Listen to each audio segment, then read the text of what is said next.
Avioane de vânătoare și dronele americane au lovit un sistem de război electronic iranian Cobra V8, împreună cu un lansator de rachete balistice camuflat și o dronă Shahed-136 pregătită pentru lansare.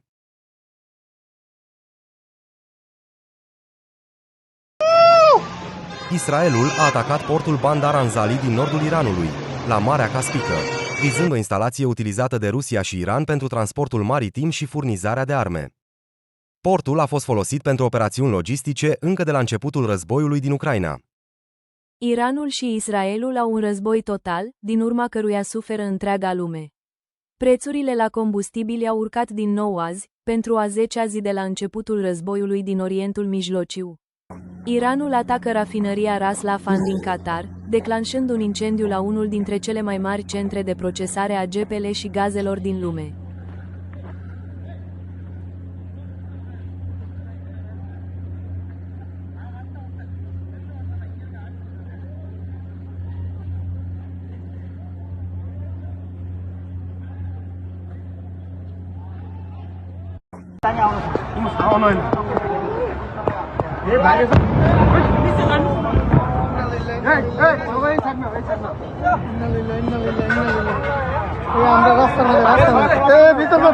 Iranul lansează un atac al dronelor și rachetelor asupra Riyadului, în timp ce Arabia Saudită a declarat că a interceptat 4 rachete balistice îndreptate spre capitală.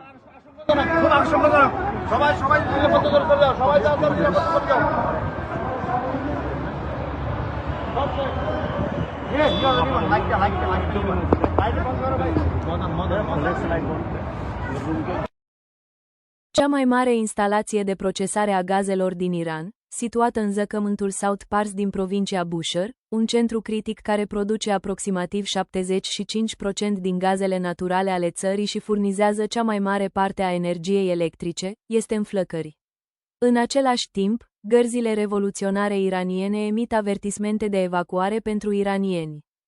Israelul a atacat cea mai mare uzină de procesare a gazelor naturale din Iran, situată în sud-vestul țării, într-o operațiune coordonată cu Statele Unite.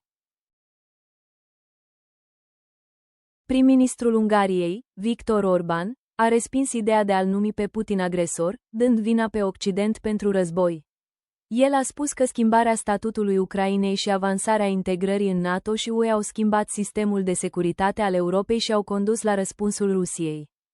Statul major general ucrainean a confirmat că a atacat cea de-a 123-a uzină de reparații avioane din Staraia Rusa, regiunea Novgorod din Rusia, vizând o unitate specializată în repararea și modernizarea aeronavelor de transport militar. Atacurile au lovit hangare folosite pentru deservirea aeronavelor Il-76 și Il-410. Statul major general ucrainean a confirmat că a atacat uzina de avioane Aviastar din regiunea Ulianovskei a Rusiei, vizând infrastructura unei instalații cheie care produce aeronave Il-76 MD-90 și Il-78 M-90. Atacurile au afectat zone de adăpost pentru aeronave și zone de parcare, avariand mai multe avioane.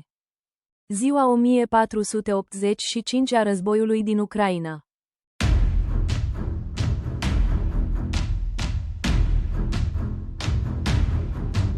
În ultimele 24 de ore rușii au avut următoarele pierderi: 1520 de militari, 4 vehicule blindate de luptă, 32 de piese de artilerie și 3 lansatoare de rachete.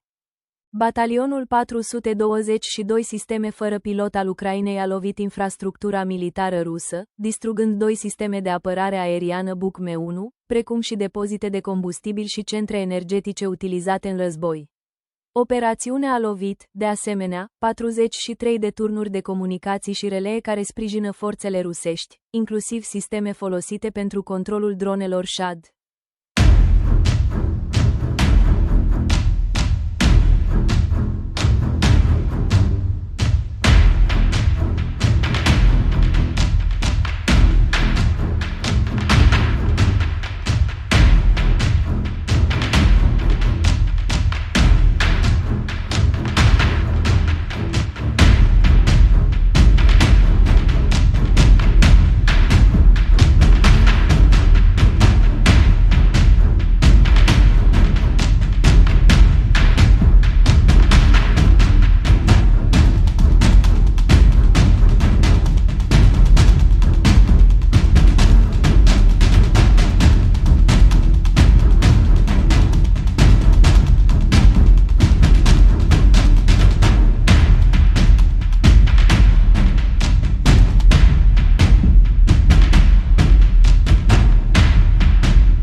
Statele Unite folosesc pentru prima dată bomba distrugătoare de bunker GBU-72B în Iran.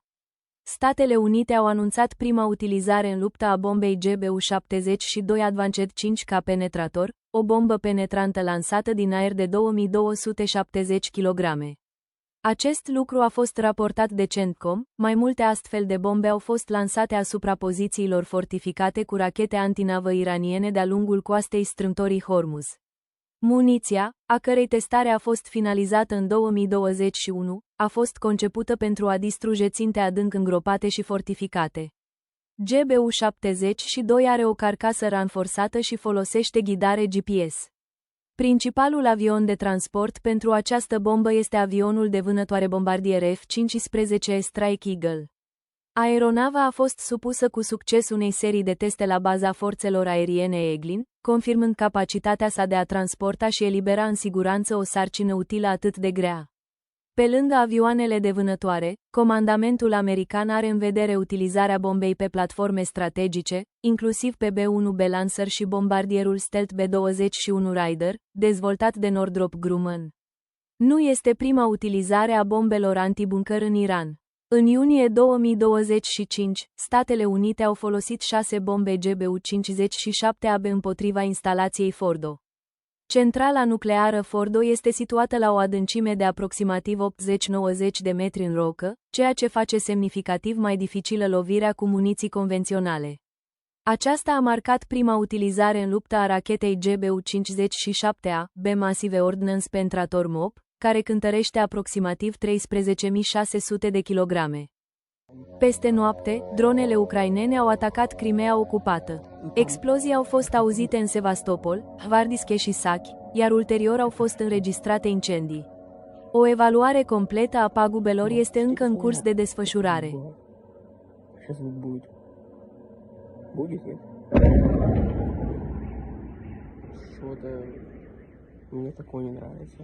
Pentagonul a solicitat peste 200 de miliarde de dolari de la Congres pentru a finanța războiul din Iran, depășind cu mult costurile actuale ale campaniei și având ca scop reaprovizionarea munițiilor epuizate. Unii oficiali ai Casei Albe s-au îndoit că solicitarea ar putea fi adoptată din cauza rezistenței politice. Prețurile europene la gaze au crescut cu 35% după ce un atac iranian a lovit cea mai mare instalație de export de GPL din lume, care furnizează aproximativ 20% din cererea globală. Prețurile aproape s-au triplat față de nivelurile de dinainte de război, pe fondul temerilor de perturbări prelungite. Dronele grupului GUR-LASAR din Ucraina au distrus 6 sisteme BM-21 Grad pe axa Pokrovskei, eliminând o întreagă baterie de lansatoare de rachete rusești. Atacul a urmat unei operațiuni de recunoaștere coordonate cu forțele de asalt aeroportate și batalionul Scedric.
Forțele navale, sofurile și unitățile dronelor ucrainene au atacat o instalație Almaty din Sevastopolul ocupat, folosită pentru deservirea sistemelor S-400, S-300 și altor sisteme de apărare aeriană.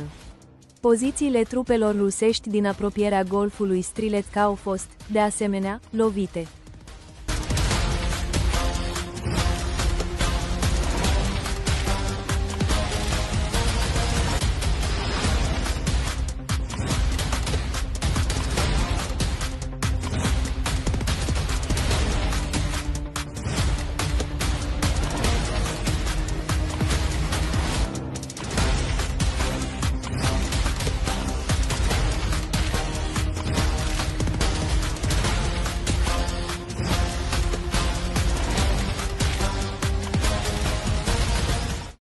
Atacuri ale rachetelor și dronelor asupra activelor navale iraniene, care amenințau transportul maritim internațional din strâmtoarea Hormuz și din apropiere, au fost efectuate cu succes, potrivit CENTCO-ului american.